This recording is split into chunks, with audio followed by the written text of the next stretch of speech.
Marker. Hello everybody, I'm Savannah Disanjh from SLATES SIDES, and today I'm going to be interviewing KC's alumni, the award-winning filmmaker Brent Hodge. Everybody, my name is Brent Hodge. I'm a filmmaker. I run a company called Hodgee Films, and I'm very excited to participate in this Q&A for Kirsten Clarkson's class. I hope you all enjoy it. I guess we'll just jump right into it. Where are you from? Where do you live? And where are you now? I'm from Canada. I grew up in St. Albert, Alberta, a really small town, and moved over to Vancouver to start my acting and filmmaking career. About 7 years ago, as things were sort of picking up in the US, I moved to New York, and I've been there ever since. I'm currently in Winnipeg, and I'm doing some filming and some editing here, so I'm actually just in a hotel, but happy to be back in Canada during COVID times, and will be making my way to New York again soon. What films do you love? So I sort of split my time between loving documentary films and loving comedy movies, which is sort of the perfect combination for me because my two types of films are comedic documentaries that we make and doc series. So on the comedy side, I'm a huge Seth Rogen fan. I love Superbad. I love Freaks and Geeks, anything and everything that Judd Apatow has done. Forgetting Sarah Marshall, Girls on HBO, Midnight Gospel on HBO or on Netflix. Anything in that comedy realm, anything that can make you laugh. Even old shows like Bill Murray movies or Chris Farley movies, Tommy Boy or Caddyshack. That's all my favorite stuff. And sort of on the learning part of things in the documentary world, everything from what Morgan Spurlock did in the pop culture realms, from Super Size Me to what Werner Herzog does, Errol Morris. I'm a huge Brett Morgen fan. Some of these people you've probably never even heard of, but they are huge in the documentary world, and I love them. Rachel and Heidi that did Jesus Camp was a huge factor of why I wanted to make movies.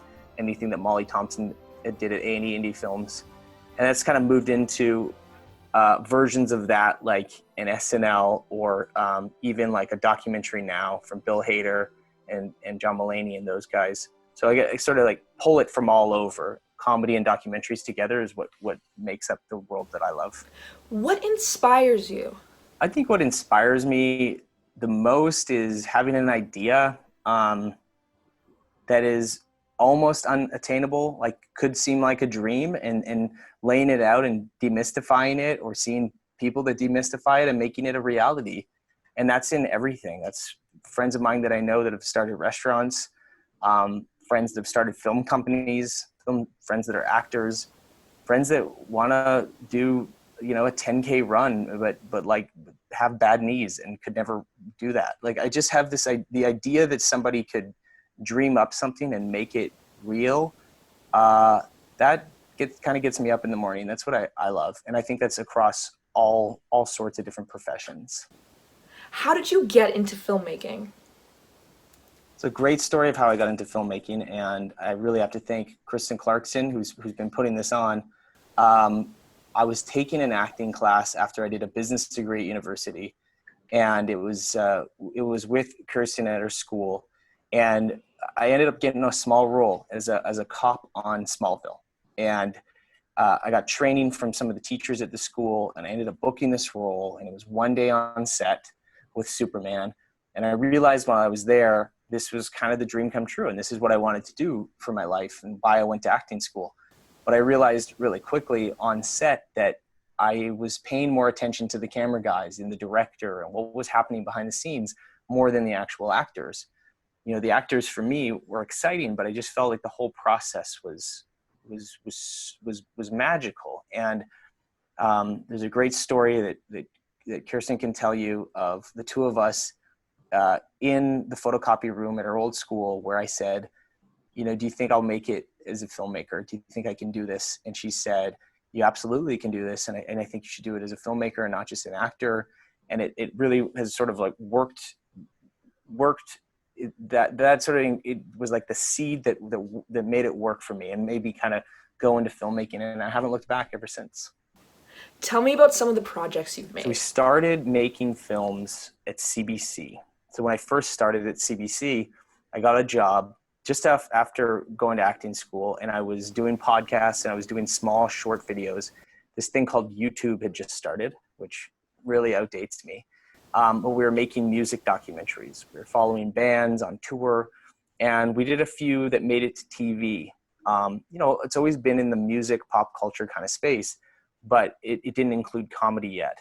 So in about 2012, 2013, I made my first feature-length documentary called A Brony Tale, which is about middle-aged men who like My Little Pony. It's very funny and very weird, but it got some love, and it got picked up by Netflix. It premiered at the Tribeca Film Festival, and the rest was history. We started really making all these pop culture films. The next one we did was a documentary about Chris Farley called I Am Chris Farley, which was on the long list nominations for the Academy Awards.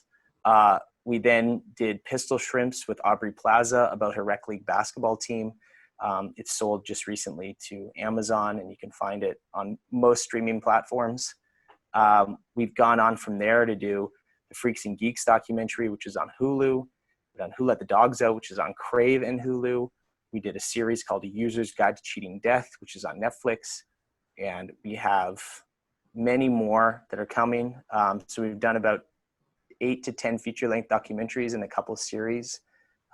We've teamed up with Lorne Michaels, and we're doing a new SNL series that I'm directing coming up for NBC. So it's really, really kind of stayed in this documentary pop culture realm.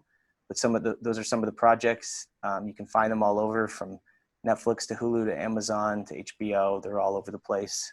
Just Google them or go to our website. You can see all the stuff we've done. And what do you have coming up? Right now, we're staying in the pop culture comedy doc space. We have this project with Lorne Michaels about SNL writers coming up for NBC.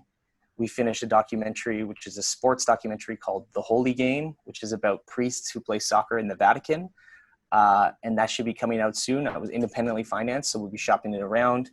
Netflix, HBO, Hulu, again, a lot of the streaming services we work with. We're working with Lindsay Lohan on a project currently, which is being developed at Quibi.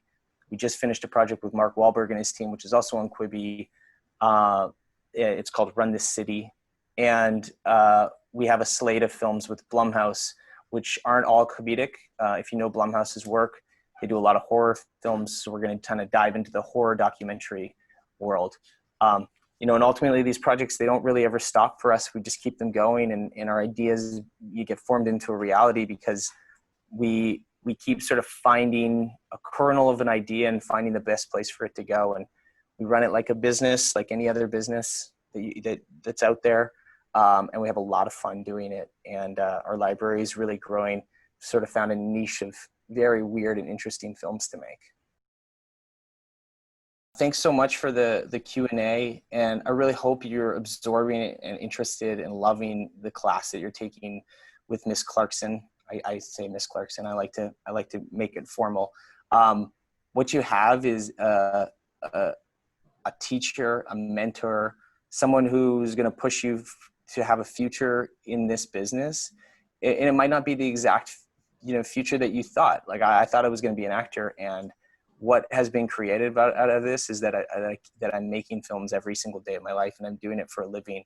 And that all started by meeting KC. And I just if I could give you any advice as a young person getting into this field, it's just absorb everything you can get from KC. She is incredible and wonderful and has connections that go way beyond anyone I've ever met. And have a lot of fun while doing it, because as you watch her doing the courses, you can see that she has a ton of fun, and it's inspiring, and it's going to lead to a lot. So enjoy. Well, thank you very much, Brent. I really appreciate it. I hope you have a wonderful day.